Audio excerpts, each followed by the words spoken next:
Queridos irmãos, a paz do Senhor Jesus, mais uma oportunidade que temos aqui para estar falando um pouco sobre o tema da nossa lição, a lição que acontecerá neste domingo, dia 4 de dezembro, a lição já de número 10, na qual já estará tratando sobre a restauração nacional e espiritual de Israel. Estudamos até a última lição, os juízos de Deus, e as coisas os quais Deus estava sempre pontuando através do profeta Ezequiel para aquele povo tão impenitente, Povo tão complicado, que não da época do profeta Ezequiel, mas desde longas datas, Deus já labutava, com este povo. Basta conhecermos a história do Êxodo, aonde Moisés conduziu este povo durante aquele percurso e quantas batalhas ali foram travadas em função, muitas vezes, da inobservância daqueles que ali estavam, ao ponto de Deus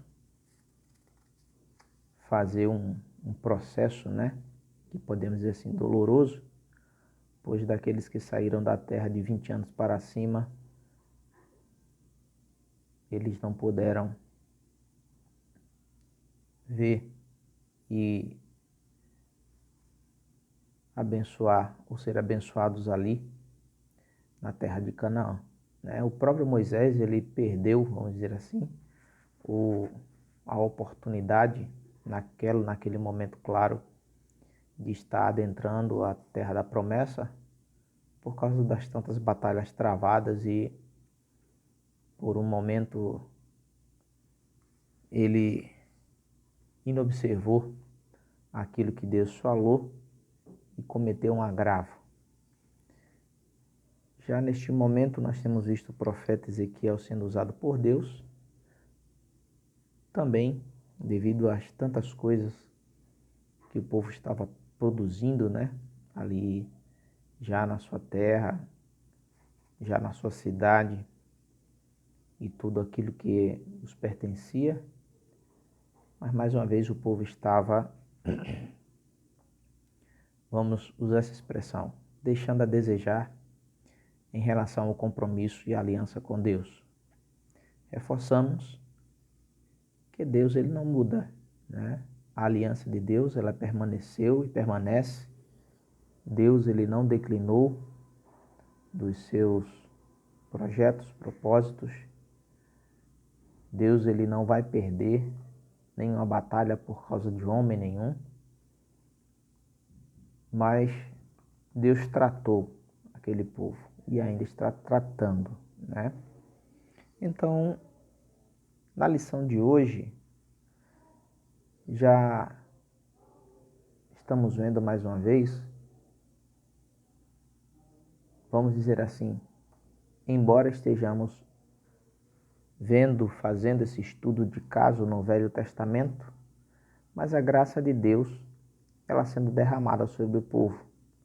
Porque mesmo diante de toda essa situação, essas circunstâncias, Deus, ele fala que vai restaurar novamente o povo de Israel. E a lição de hoje, irmãos, ela nos traz o objetivo bem prático, Ela fala sobre a apresentação do significado da visão do Vale dos Ossos Secos, fala sobre essa dispersão dos judeus entre as nações e o milagre que aconteceu no século XX, Sobre a nossa lição, eu sempre leio uma parte do texto a qual o nosso autor, ele sempre, na introdução, ele faz um contexto, sempre um parágrafo, aonde ele consegue, vamos dizer assim, nos trazer uma visão geral de todo o contexto da lição. E eu quero ler para você o texto que está na nossa introdução, o segundo parágrafo, que diz assim: A visão que Israel teve do vale de ossos secos descreve numa linguagem metafórica, ou seja, Deus utilizou-se de metáfora como Israel, para apresentar, claro, como Israel voltará a ser uma nação soberana, reconhecida na comunidade internacional, ou seja, a palavra profética contempla uma restauração completa. E ele põe política e espiritual. Restauração, irmãos, fala de tornar a dar aquele brilho que porventura perdera. A formatação original que foi perdida ao longo do tempo, né? Esse termo ele é muito usado por restauradores quando pegam obras, por exemplo. Vamos citar obras gráficas, né? Quadros, por exemplo, aqui atrás de mim nós temos um, por exemplo. E ao longo dos anos, seja por ação do tempo, ou seja por ação humana, vamos dizer assim, ele sofre danos. Sabemos que esta obra que está aqui atrás, esse quadro, ele precisa ser devidamente cuidado para que a sua vida útil ela seja longeva, tenha uma durabilidade, vamos dizer assim, estimada pelo autor. Que são duas variáveis. Se nós não cuidarmos desse material que está aqui atrás, que você vê no vídeo, não é que ele não vai durar. Ele dura. Porém, a vida útil dele, ela é diminuída à medida que a minha responsabilidade com o produto, ela não é cumprida. Ou seja, eu tenho que fazer uma manutenção sempre nessa tela. Fazer uma limpeza. Mas eu entendo que eu não vou usar qualquer produto neste material, porque eu posso instantaneamente danificá-lo, a depender do produto que eu usar, ou ao longo do tempo ele ser danificado de forma gradativa, porque eu não usei ou não tive o devido cuidado com a manutenção no material. E uma vez avariado, né, uma vez desgastado, desbotado, esse produto ele precisaria ou precisará passar pelas mãos de um restaurador, para que esse restaurador faça a devida leitura profissional desse produto, identificando o material que foi usado, textura, todo o arcabouço que o autor original utilizou, né? Ele vai tentar buscar isso certamente da forma mais pericial possível, inclusive os tons das tintas que foram utilizadas na época, para que ao restaurar, ele traga de volta ao produto a aparência mais original possível e nova. Isso é uma restauração. E a lição de hoje, ela vai falar e tem como palavra-chave a expressão restauração. Se você observar essa tela que está aqui atrás de mim, vamos fazer um paralelo com o contexto da lição. Ao longo dos anos, aqueles responsáveis por manter a estrutura do povo de Israel, eles negligenciaram. Eles não tiveram o devido zelo e compromisso com as suas ações. Trazendo para mim, eu tenho que fazer uma limpeza aqui, determinado ciclo de tempo, para evitar acúmulo de poeira, acúmulo de produtos que sejam ofensores, lesivos ao produto que está ali, ao material que ali está. Não é que ele não vai se acumular, mas à medida que ele tenta se acumular, ao momento que eu faço a limpeza, eu retiro isso, seja em parte ou seja no todo, e isso contribui para que a tela ela tenha assim a longevidade planejada pelo autor. Olhando à luz do que acontecera com o povo de Israel, se tivesse sido feito isso, não teríamos o resultado que encontramos à luz da Bíblia. Com uma diferença, enquanto aqui esse material ele tem uma vida útil limitada pelo nosso tempo, para Deus seria diferente. Não seria uma vida útil de curto, médio ou simplesmente o longo prazo que nós conhecemos humanamente. Mas seríamos enquanto durasse, vamos dizer assim. Então, o povo, na hora de tomar os devidos cuidados com aquilo a qual Deus confiou para que eles cuidassem, eles não fizeram. E ao não zelar por aquilo que foi entregue, foi confiado, a coisa começou a se deteriorar, degradar, e cujo espaço de tempo, que para nós às vezes achamos que são longos anos, né? 400, 500, 600, 800 mil anos é muito tempo? Não.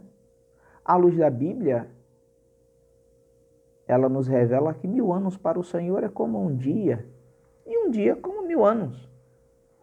Então, para nós é muito tempo, mas para ele não é nada. Para o nosso Deus não é nada.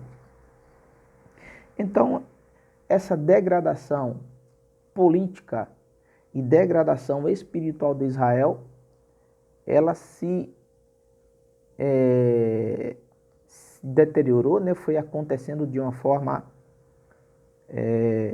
vamos dizer assim, constante, e em um curto espaço de tempo o povo perdeu, vamos dizer assim, a sua configuração.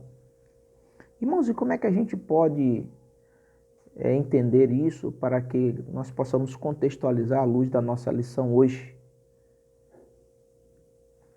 Nação, a restauração, falando a restauração nacional, ou seja, a restauração da nação de Israel,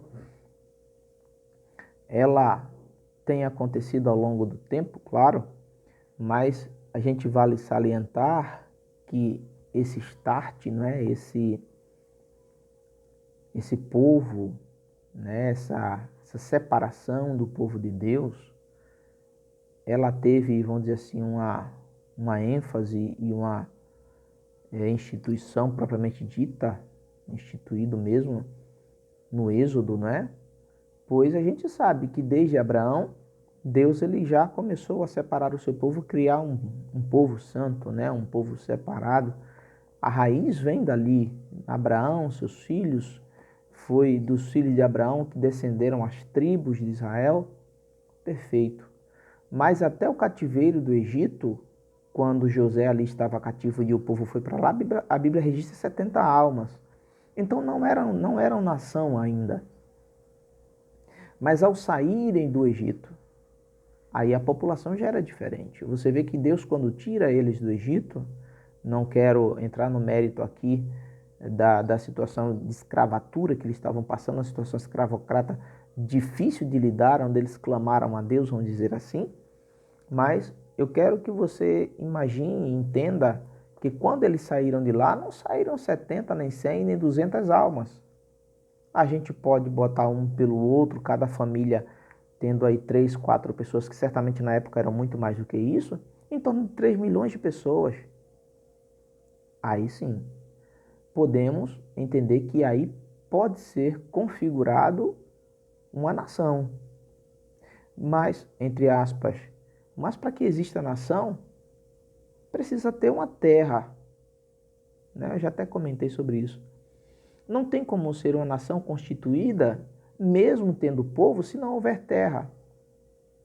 Então, naquele momento, da saída do povo de Deus do Egito, Deus prometeu que entregaria a terra, porque Deus estava constituindo uma nação, um povo. E você vai ver lá em Êxodo 20, Êxodo 19, 20, que Deus ele já ali começa a tratar eles assim, como um povo santo e reino sacerdotal. Foi para isso que Deus os chamou, para povo santo e reino sacerdotal. Então, Deus chamou, libertou o povo já existente, Deus prometeu a terra, Deus constituiu sobre eles uma liderança. Moisés. E faltava ainda um item importante para que essa constituição da nação literalmente se configurasse, eram leis. E Deus deu ao seu líder as leis que regeriam aquele povo. E naquele evento do Monte Sinai, o povo disse que aceitaria e aceitou o chamado de Deus para eles. Mas, irmãos, à medida que os anos foram passando, não demorou muito, a gente viu o povo começando a se afastar daquele compromisso o qual eles tinham feito para com Deus. Ainda com Moisés isso começou a acontecer. Você vai ver o período dos juízes, aconteceu ao ponto deles chegarem e pedirem a Samuel um rei, porque eles queriam ser conforme as nações circunvizinhas. Então, aquele povo estava, à medida que o tempo passava, se afastando, ou seja, voltando para o exemplo aqui da nossa tela, deixando de fazer a devida manutenção para que a estrutura mantivesse ou fosse mantida. E como isso, a manutenção, a limpeza, né, não fora feita, o resultado foi a degradação espiritual, degradação política ou moral, social, e chegou ao ponto deles sofrerem da parte de Deus o maior agravo para eles, que eram novamente perder as terras a qual Deus tinha constituído para eles. E este povo, irmãos, eles entraram, né, nessa situação, nessa condição, e agora a gente vê Ezequiel, na qualidade de profeta, falando a um povo conforme conhecemos no contexto das 9 lições que já fizemos no decorrer desse trimestre. Mas essa 10ª lição vai falar também da graça de Deus. Porque mesmo um povo não tendo zelado, aqui, eu sempre aponto para a nossa tela aqui, mesmo ele não tendo zelado por aquilo que Deus confiou para que eles assim o fizessem, Deus disse, eu dou mais uma oportunidade. Eu dou mais uma oportunidade. Porque eu tenho um compromisso. Deus, ele nunca vai declinar do seu compromisso. Deus, ele nunca. Nós falhamos, nós nos afastamos, mas Deus não. Ele permanece o mesmo, ele é imutável. Ontem, hoje e será eternamente. Então, a lição de hoje, ela nos traz essa reflexão. A visão desse vale de ossos secos. Então, essa restauração, irmãos, ela se deu porque, como vemos nas lições observadas outrora, ali no meio deles tinha muitos mentirosos, Deus me perdoe. Profetas que falavam falsamente, mentiam, né? A gente vê até que enquanto Ezequiel estava em Babilônia, Jeremias estava em Jerusalém, e lá em Jerusalém tinha também profetas que diziam, não, essa luta, essa peleja, essa situação de cativeiro durará no máximo 2 anos. Não, Deus falou através de profeta, o verdadeiro profeta, que seriam 70. Então eles tentando ludibriar, vamos dizer assim, a mente do povo, dizendo que iam ser só 2 anos, falando de si próprio, né? Então tinha esses irmãos e segundo o que está registrado aqui neste contexto, o povo, diante do cenário tinha, vamos dizer assim, jogado a toalha. Não, estou parafraseando. Não tem mais jeito. Parece que realmente Deus nos abandonou e esse cenário ao qual estamos vivendo, diante do que vemos, ele não se solverá mais, não se resolverá, não passará. Será daqui para frente uma situação muito difícil de se administrar e teremos que se contentar com o que ainda nos resta. Diante de um sentimento desse, Deus chama o profeta e entrega a ele essa visão dos vales de ossos secos. E em Ezequiel 37, talvez seja, vamos dizer assim, o que mais se conhece, né, do profeta Ezequiel. Se você fala do profeta Ezequiel, certamente a pessoa vai lembrar, é aquele profeta que escreveu sobre o vale de ossos secos. Muitas pregações, muita gente comenta, né, fala sobre esta profecia, que ela está no capítulo 37, versículos de 1 até o 10. Até o 10, irmãos, você vê Deus mostrando ao profeta, falando com o profeta sobre esse vale de ossos secos. E uma das coisas muito importantes, eu quero ler com você, que está no primeiro versículo e no segundo, versículos 1 e 2, eu vou ler para você, diz assim: Veio sobre mim a mão do Senhor, e o Senhor me levou em espírito e me pôs no meio de um vale que estava cheio de ossos secos. E me fez andar ao redor deles, e eis que eram muito numerosos sobre a face da terra, e estavam sequíssimos. Se você for observar, o texto aqui não fala que Ezequiel pisou, que Ezequiel, ele, vamos dizer assim, teve esse contato direto com esse vale de ossos sequíssimos, né? E eu acho que é importante a gente ressaltar isso, porque é tema sempre de pregações e comentários. E eu gostaria de levar você para o livro de Ezequiel, no capítulo 1, aonde fala, verso 3, e veio expressamente a palavra do Senhor a Ezequiel, filho de Buzi, o sacerdote.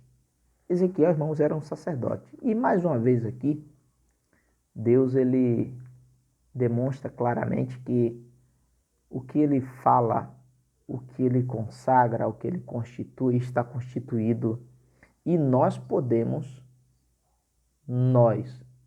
declinar disso, esquecer-se disso, negligenciar isso. Mas Deus não. Deus não. Então, o sacerdote você conhece muito bem. Embora ele estivesse atuando nesse chamado de profeta, mas inicialmente, ou todo o seu planejamento espiritual vinha como sacerdote. Ele seria um sacerdote, ele era da linhagem sacerdotal, seu pai era sacerdote.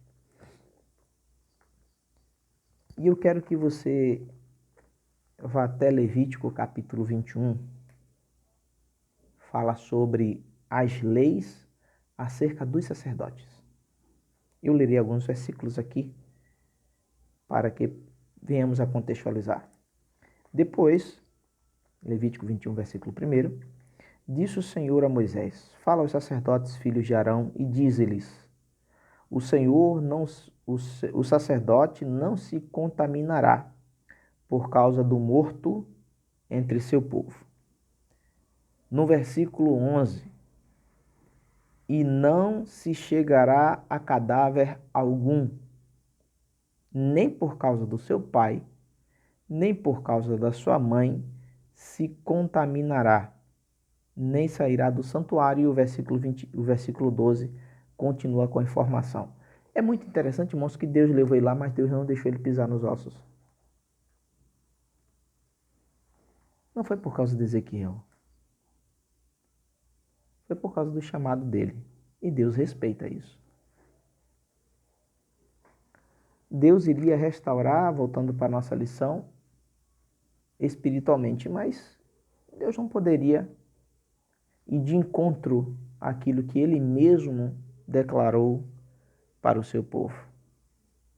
Não. Jamais. Então fica essa colocação importante para que nós reflitamos sobre esta lição. E a restauração, irmãos, vou voltar aqui para a restauração nacional do povo de Israel, ou política, ela está sugerida ao nosso entendimento aqui, trazida pelo nosso comentarista, para que nós expliquemos, né, a dispersão dos judeus. A história, ela é bem conhecida, mas talvez alguns que porventura estejam assistindo esse vídeo não tenham ainda associado, vamos dizer assim. Aconteceu, irmãos, desde o período do Reino do Norte, o Reino de Israel, em ano mais ou menos 722, o Reino de Israel ele caiu. E conhecemos a história do Reino de Israel, dos mais conhecidos ou mais conhecido, contextualizado na Bíblia, o Acabe, né? Foi um povo que infelizmente perdeu literalmente toda essa comunhão com Deus, sobrando, claro, os remanescentes ali. Quando a gente vê a história de Elias, a gente vê que ali ainda existiam alguns que não se misturaram, mas o povo em si declinaram, não é, desse caminho. E por causa disso, irmãos, eles saíram de suas terras não porque quiseram, mas porque uma nação que ali estava em sua época guerreou contra eles e os venceu. A Síria espalhou o que conhecemos como as 10 tribos do Reino do Norte, e isso até hoje ainda permanece. Posterior a isso, por volta de 605, o reino de Judá, que também estava espiritualmente distante da presença do Deus de Israel, do Deus soberano, Deus que chamou aquela nação, também caiu, né? E conhecemos aí que Nabucodonosor efetivou, vamos dizer assim, essa condição para que eles fossem também expulsos de sua terra. E desde aquela época, irmãos, o povo de Deus retornou sim, o povo de Judá, 70 anos após o cativeiro babilônico voltou, mas se você for ver lá no livro de Esdras, 50 mil pessoas. 50 mil pessoas não era aquela nação. Se a gente for observar, Daniel, por exemplo, não voltou. Neemias, você vê a história de Neemias não estava em Jerusalém, né? Ele estava, claro, na nova cidade, a qual a administração pública da época tinha instituído como capital administrativa, vamos dizer assim, e servia ao rei. Então o povo ficou disperso. Essa diáspora aconteceu e conhecemos como primeira diáspora, né, do povo. E já em nosso tempo, já agora conhecendo a história de Cristo, onde a história ela fala de antes e depois de Cristo, por volta do ano 70 depois de Cristo, houve também uma grande diáspora aonde o povo de Israel foi expulso da terra, vamos dizer assim. E muitos anos se passaram. A nossa lição cita mais precisamente 1.800 anos,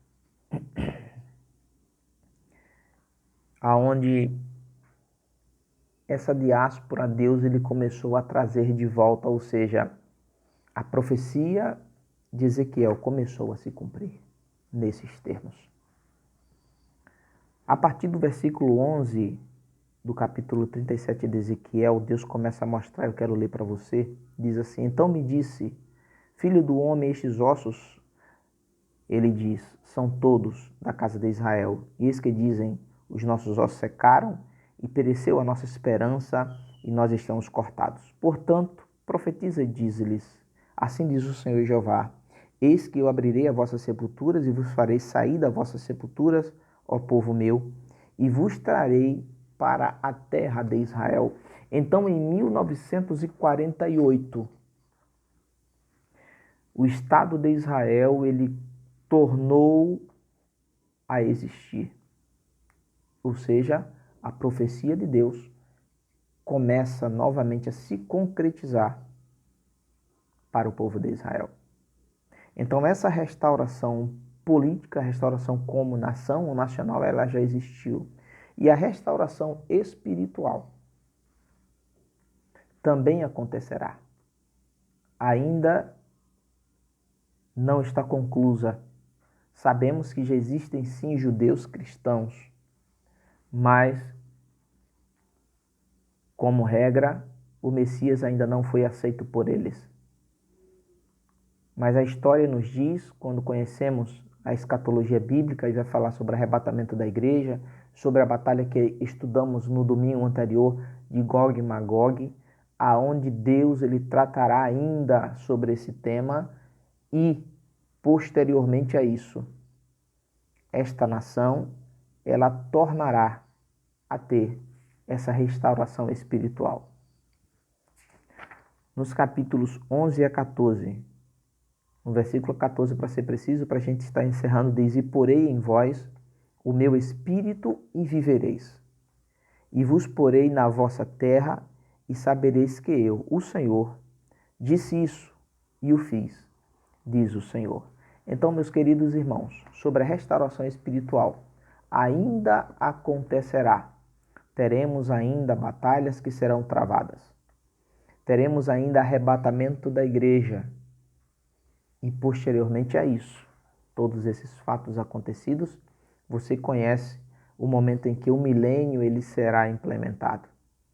O milênio, o reino milenial de Cristo, e Israel estará curado, vamos dizer assim, espiritualmente, e estaremos unidos com Deus, com Jesus, como um só povo, como uma só nação. E aquele reino de Israel, ele também estará constituído novamente, assim conforme Deus o projetou para que fosse.